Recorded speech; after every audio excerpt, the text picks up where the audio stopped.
I'm officially back from our sixth Star Trek Las Vegas. We once again returned to the Rio All Suites, which has been held there all but 1 year of our going there. Um, as always, it was great to be back. We kind of refer to it as our home away from home because, you know, I know that we'd been there a couple of times, and then the third convention we went to back when COVID was still not quite raging, but not over. I mean, not like COVID's over, but it was settling down at least to the point where you could hold events in a more almost normal conventions again. And so they had held it at Bally's that year because um, they had been doing some renovations to the Rio, and I'm not exactly sure, why it was in the different location. Presumably, maybe they were working on the convention space or something, but or too many rooms were being renovated. Whatever the reason, we were at Bally's, and I mean, it was, Bally's was not a terrible hotel, but it also wasn't ideally architecturally suited to the way Star Trek Las Vegas usually runs. And I mean, I've talked about that before, I think, in previous con reports. But suffice it to say that, as per our tradition, we wanted to have our Korean barbecue for our final dinner that year. So I checked to see if the Rio was open, and it was. So we went there for our Sunday night dinner. And the moment we went in, I just kind of just subconsciously kind of just went, ah. And it was kind of like at that moment where it was just like, yeah, this is, we're definitely home. You know or yeah, so the subsequent conventions at the Rio, it's like it's always kind of been our home away from home. Most cons, it's like it kind of feels like, I mean, you're going to a hotel, you're doing whatever, but it's like for Star Trek Las Vegas, it's like it's always kind of our second home there. um, so we had a room in the Masquerade Tower, which is usually where we try to be because I know how to get to the convention space from there, and I kind of like it. We've been there every time we've stayed at the hotel, so I kind of prefer it.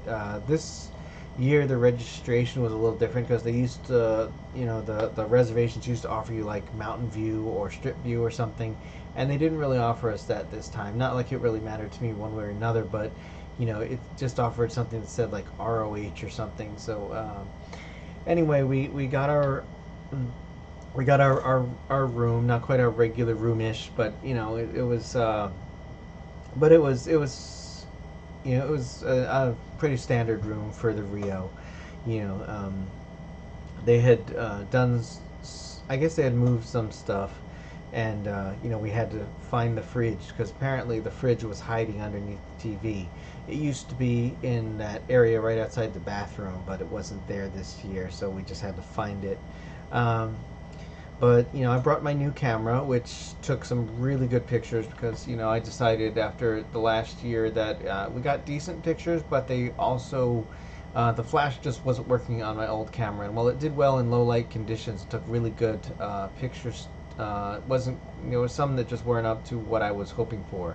So after last year's convention a year ago, I bought a DSLR to take some really nice clear photos, and that's what I got this year for the most part. A couple of them, one or two of them came out blurry, but I think that was operator error because the picture, the button wasn't held down all the way. But for the most part, all the pictures came out great. As for the pictures we took, and I couldn't have been happier with how my current camera performed. So I'm very pleased with the nice clear photos that it got. It did really well even in the casino. I took a little footage of me walking through the main part of the casino. Took a few pictures of the slot machines, mostly just because if I figured if anything would give the camera a challenge, it would be that, and they all came out really nice. Um, we went back to Hell's Kitchen for our annual Thursday night dinner because every time we've been at Star Trek Las Vegas, it's kind of been a tradition, starting with the very first one, Thursday night, to go to a really nice restaurant in Las Vegas. And the first time ever that we were there in 2018, we went to Hell's Kitchen, and we hadn't been back since. And because we've been trying a different place every year. I know we did Giada's at the Cromwell twice, and I really kind of wanted to. Um, really kind of wanted to go back to Hell's Kitchen because I hadn't been in quite some time. So after pitching it for the last few years, finally Strag accepted my pitch this year, so we decided to go back to Hell's Kitchen. I wanted to have the Wellington again. He had never had it because last time he had gotten a steak and some roasted tomatoes, which were really good, but it was a steak. It's like, what are you gonna say about a steak? But this time we went and we both had the Wellington. We had sides. He got a mocktail, which was really pretty, and it was like blueberry and lychee or something. And he had, we had gotten desserts. The original plan, I think, had been for me to get a dessert, and he was going to share some of mine. But as he saw the dessert menu, he ended up deciding to get a sticky toffee pudding for himself. And I had the strawberry vanilla cheesecake, which for some reason I had pictured in my mind that we were going to have like a triangular piece of cheesecake. I was picturing your standard piece of cheesecake with like some nice embellishments, but this is what I got, and it was just like show-stopping beautiful. I mean, I was stunned. I had to take pictures when it got to the table because it was just so gorgeous. I took my time enjoying it because it was a heck of a meal. So far, I think it's the most expensive dinner that we've ever collectively had in Las Vegas, and that is saying something. Now, of course, this is kind of the point of this particular meal because when we're in Vegas, we always try and have at least one really special dinner at a really nice restaurant. It's like it's a once a year kind of thing. It's like food you can't find anywhere else experience. So, I feel like it's one of those things where it's like, this is the point of doing this. This is a really special dinner that's going to stick with your memory for years. Last year we went to Nobu at Caesar's, and we had the vanilla miso tart. Some of you might remember I showed off pictures of it, and it was so delicious and delectable. It was just amazing. I think I started doing desserts at these restaurants a couple of years ago. The first time at Hell's Kitchen, we had a soup and an entree, and then of course we didn't come back in 19 because we had BronyCon the same weekend, so we kind of had to pick one. 2020, of course, was the year everything was shut down because of COVID, and 21 we were able to start going back to places, and from then on we had kind of just been having different. Dinners at different restaurants, and I don't remember exactly when I started doing the desserts, but I know it was at least a couple of times in the past, because I know Giada had a raspberry souffle or lemon souffle. It might have been lemon souffle with a raspberry sauce or something, and I know last year was vanilla miso tart, and it should say something that I can remember pretty much what I had at most of these places because it was, it's just that memorable. I also want to give a shout out to our friends Kenzie and Tracy, who we had met, I believe, at previous furry cons. We've crossed paths at a number of different conventions, but this was, I think, the first time that we both knew we were at Star Trek Las Vegas together, because they were there last year, and I didn't know that they were there until after we'd gotten back, because I saw some of their Blue Sky posts, and it was just like, oh, you were there too? And we just hadn't crossed paths the whole time, or maybe I just didn't know what they looked like at that point, because I mean, it had been a while, because I'd met them originally at I know at an MFF one year. I don't remember which year, but it was a while back, and we might have both been different people back then. I don't even know, but I do remember that was the first time I knowingly encountered them. I might have encountered them before, who knows, but we seem to end up at a lot of the same conventions. And we had a couple of meals together, and ran across each other a lot of times. Anyone who's knows me at Star Trek Las Vegas knows I'm almost always on my way somewhere. It's rare that I have this free time, but I might be tweaking that next year. We'll see how that goes. But this year, and this is just a rough count because things changed a little bit, but I want to say I think I did like 33 photo ops and maybe like 15 autographs. And that's probably average for me, especially lately. First year we only did 6 photo ops, and I think about as many autographs. Maybe I think I put in an extra 1 or 2, and I had I had gone over budget, as I usually tend to do with these sorts of things. But over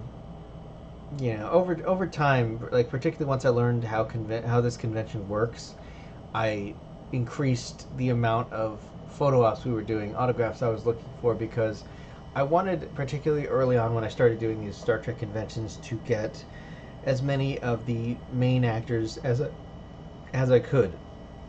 And particularly after things with COVID, it's like I started, particularly fearing that I wouldn't get that opportunity, particularly after, unfortunately, Rene Aubergenois and Aaron Eisenberg had passed away in 2019.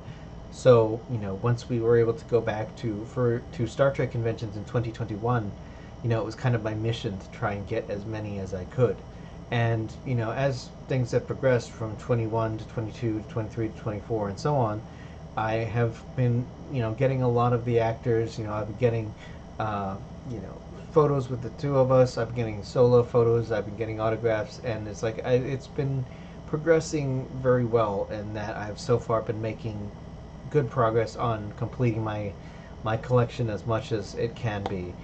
So, I am pleased on that front. I'm, but it was one of the reasons why I had amped up the number of photo ops and autographs I was doing, when we started going back to conventions, because I didn't want to run the risk of not having that chance again, and I didn't want to have to live with those regrets.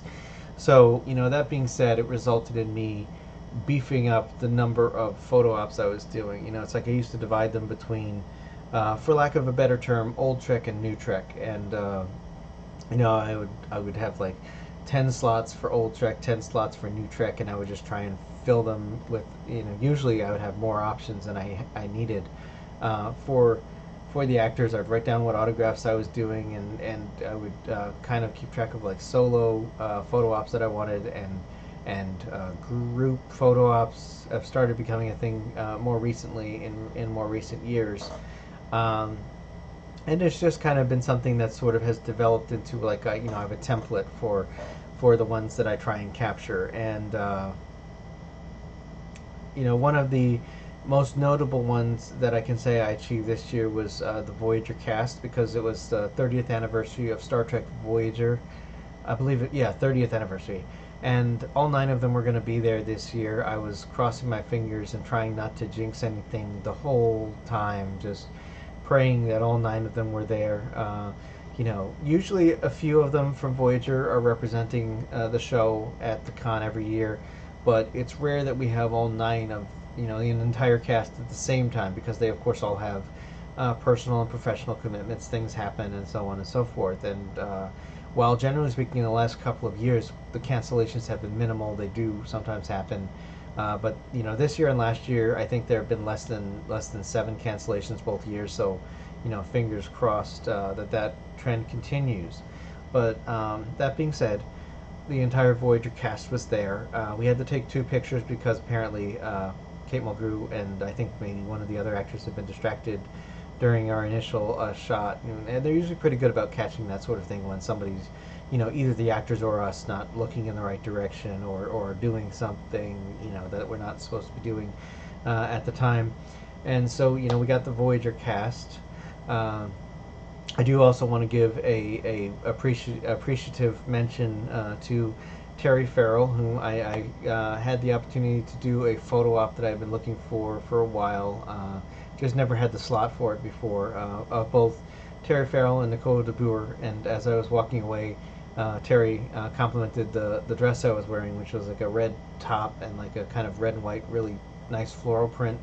It was kind of a dress I had a version of in years past, but this one kind of had like a bright vibrantness to it, I think, that was really kind of eye-catching.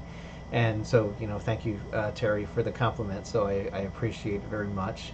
And also, Colomini was originally supposed to be there at the convention this year, but he unfortunately had to cancel, and I still need to see his message to the fans, because he unfortunately had to cancel very close to the convention. Originally he was going to be there for a couple of days, then he was going to be there for 1 day, and then something happened that he was not able to make it. But they were able to get Scott Bakula for a few hours on Sunday, which was unexpected and surprised me very much. But he was on a tight schedule from what I understood. He was last minute guest, so I mean, I kind of was just thankful that he was going to be there in the first place. But we did a photo op with him. The line was literally all the way down the hall, so we got a photo op, and also, I've had a spot on the wall for our photo with him for the last 7 years, waiting for him to be there. Fingers crossed and such. But he was there. We did the photo op. He was doing signing for gold ticket holders. We had a panel with him that I was able to see, and then I got online for hopefully to get an autograph from him. Unfortunately, he had to leave because he had to catch a flight, which disappointed some folks. But I mean, I kind of understood. It's like, I mean, it's you just. I mean, I'm always in a position of gratitude when it comes to these conventions. It's like, I appreciate that the actors take their time to be there, to interact with the fans, to be there as much as they can be, because it's like they have busy lives, and I know that they don't have to do that, but I'm thankful that they do, and that they enjoy it for the most part. I think, it's like every time I try and express the sheer gratitude that I have for the opportunity, for them being here, for the work that they do, for all of the things that they have given me and the fandom over the years, that I am very grateful for. But like I said, I mean, obviously it was disappointing not to be able to get the autograph in person, but they offered options. They had some pre-signed headshots that they could give you. You could get a refund, or you could provide a sticky note with your name and address, and they would send it to him to sign and mail it to us, which is what I chose because I wanted the autograph. I mean, it would have been nice to have been able to talk to him for a minute, but I got to speak to him very briefly at the photo op, and I had the panel, so I mean, all things considered, I wasn't going to complain. But considering out of everything I had scheduled, everything I had planned, I got it all done except for the in-person Scott Bakula autograph, which I will get through the mail. So, even though I am general admission, usually all that means is that you just have to have, you have to be flexible, you have to plan a lot of time, and it might take you more time than it would if you were a gold signer, because usually they prioritize the gold, which is too expensive for me. Honestly, it's like $2,000 to get a gold pass ticket, and that's just to get in the door. And although I mean, like I said, it saves you some time, but as I have learned from over the years, as long as you time it and schedule it well, and just kind of whenever you have an opportunity, just duck into the dealer's room to see who's signing, you'll usually get what you need. And for the most part, I have been able to do that. So, it works out pretty well. But thank you, Scott Bakula, for being there. It was a fabulous opportunity, and I hope you come back next year for the anniversary of Star Trek and the anniversary of Enterprise in general. I mean, I don't know for sure. It's like, I'm fingers crossed that Patrick Stewart and Scott Bakula decided, not Scott Bakula, well, Scott Bakula too, but I'm fingers crossed that Patrick Stewart and Avery Brooks do at least one more convention while they are still with us, because I would very much like to meet Patrick Stewart and Avery Brooks at least once. And I know that they're generally speaking done with conventions, and I can understand. But, thank you again to all the Star Trek actors that are still doing conventions after all these years. I kind of wish I thought to do it years earlier, but, I mean, I can't change the past. All I can do is just be grateful for the opportunities that I have now, and the fact that I've had the opportunity to meet many of you, some of you more than once. So, thank you all for all of that. Let's see. I also do want to say that now that I've seen the trailer, I'm looking forward to Starfleet Academy. I know that it's getting a lot of flack sometimes from like the YouTube community and other such things, and I want to say that it's like I am always grateful for new Trek. I'm grateful that they are making new Trek, and I mean, one of the great things about Star Trek is that there's a Trek for everyone. There is a Trek out there for all kinds of people, and I mean, seeing new concepts and new ideas come forth is never a bad thing, because it's always, these ideas have always been here. It's just they're getting their time in the sun. And I'm thankful to the casting and all the work that looks like it's being done for Starfleet Academy, and I am now looking forward very much to seeing the first season. and I do hope that when Strange New Worlds wraps up, that there's another Star Trek waiting in the wings. Uh, I'm not holding my breath, but I would very much love to see Star Trek Legacy. I would very much love to see an Enterprise follow up, because I've been championing that for a long time. I feel like Enterprise is one of the series that never really got a fair finale. Um, Most of the shows, I mean, like Discovery was canceled, but I feel like the final season worked really well as a farewell for them. Maybe not the perfect farewell that we would have preferred. Honestly, I would have liked another couple seasons of Discovery, but I am happy with what we got. I would like to see Enterprise get a real finale. Like, even if it's just a 10 episode limited run series, I would love that, and I would be so grateful to see that.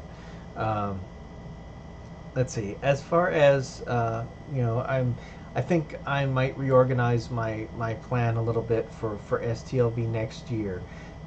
Because I think at this point I've gotten a lot of the autographs that I was looking for. I think I've got a lot of things, all the things that I was hoping to get signed, and even then some. I usually like to go buy Doug Jones' table, and I wanted to show off, the action figure that I got signed by him. It's like, you probably, yeah, there you go. You might be able to read it. But I usually try and visit his table at least once while he's there. He was only there for Wednesday and Thursday this year instead of the whole weekend like he had been in the last couple. But I'm sure he's a busy person. But I was able to see him, and we got some photo ops with him, including my first suit picture of Star Trek Las Vegas that I have ever done. I might try and do it again next year. We'll see. But I mean, part of the mainly what I wanted to do first was, of course, make sure I got all pictures with all the actors with myself first. Prioritizing because like if I get a fursuit picture, great. But I mean, at this point, I might consider doing it again next year. I might wear my full, one of my full suits next time, and just kind of just see how it goes. I was a little wondering if they were going to give me a hard time about the costume, like passing through security, because last year they used to give us lanyards with a tag on it. This year they only had the wristband, which they never gave us a hard time about it at all. And even when I had the partial on, which was covering the my arms, it worked out pretty well. They didn't stop us or anything. So I guess kind of in costume they kind of anticipate, you might not be able to expose where the wristband is, especially if you got like a full Borg outfit on or something. But that being said, I might consider doing it again in the future, so we will see how that goes. But as expected, Doug Jones was gracious and wonderful as always. So I can't wait to share those pictures, hopefully soon. When I have the opportunity, I will be emailing the photographer, getting the digital files, as I always do with these conventions. As far as reorganizing my plan for next year, I think that I'm going to do plan more photo ops for solo me, and a little less for the two of us. No, mostly just because it seems like I am more interested in doing repeat photo ops than he is, and I don't think that it's perhaps as high of a priority for Shrag to do them. I try and get us ones we haven't done before. I try and get us. I mean, there's a list of actors that I have that if they are there, I want to get a photo op with them as often as possible. Like Mary Wiseman, Gates McFadden, Jonathan Frakes. Like they're people that I like to get pictures with as often as possible. And if I am there and they are there, I would like to get a photo op with them. But now that I've gotten a lot of the ones that I needed, that at least once, the breakdown I think will shift a little bit. I also think that what I might try and do next year is do something I have never done before, which is stay under budget. This was the first year at Star Trek Las Vegas that I didn't have to buy a ticket at the convention, because I had bought all my tickets in advance. Fortunately, nobody really canceled that I couldn't afford. Unfortunately, like I said, Sneeko wasn't able to be there, but I had already had her both as a duo and a single. So I was upset not to see her, of course. Well, I was disappointed not to see her, of course. I should say, not upset, but I was disappointed not to see her, but such is the way of things. And unfortunately, Colum, who I had wanted to redo because he is one of the people that I still need to get a picture of again. He hadn't been there for quite some time, but fingers crossed he will try to make it next year to make up for it, for the anniversary or for whatever reason, because he had not been there for some time, and he's still one of the people on my list that I have not had a chance to get. It's a dwindling list, but it is still there. Let's see, what else is the plan? Okay, like I said, more solo photo ops probably next year. Smaller list for the two of us to do. Maybe a limited number of group photos. We'll see. I'm gonna, right now I think my list is a little bit smaller than it was. Maybe it's still the same. I don't know, but fingers crossed. I'm gonna try to not go over budget, because typically I usually do. I have a budget at the con, a pretty sizable budget, and I usually end up going over it. But my plan is this coming year, 2026, to try and stay under budget. So it's like I'm going to budget for the con as I usually do. I am going to fill in the slots for photo ops and take note of how many autographs I might need. But at this point, like I said, I've got a lot of them, so I shouldn't need that many. So fingers crossed that I will stay under budget next year, that I will stay within the slots that I have, and also that I will hopefully have some time to take in some panels, because a lot of the times for all the things I'm trying to do, I don't have the freedom to just sit in the panel and just kind of listen. And I would like to do that. I mean, I got a chance to listen to a couple this year, usually I think 3 of them. And I got a chance to listen to 3 panels the previous year that were really interesting. One with Sonequa and David Ayala, and one with Michelle Hurd and Santiago Cabrera that was really interesting. And I would definitely like to do that more. But usually most years there's at least one actor that I haven't gotten yet that hasn't been there before. I know last year we were fortunate enough to get Rachel Ancheril, Babs Olasanmukun for the first time, Santiago Cabrera was there for the first time, and David Ayala was there again. We had seen him in previous years, but we had not gotten a chance to get a photo with him yet.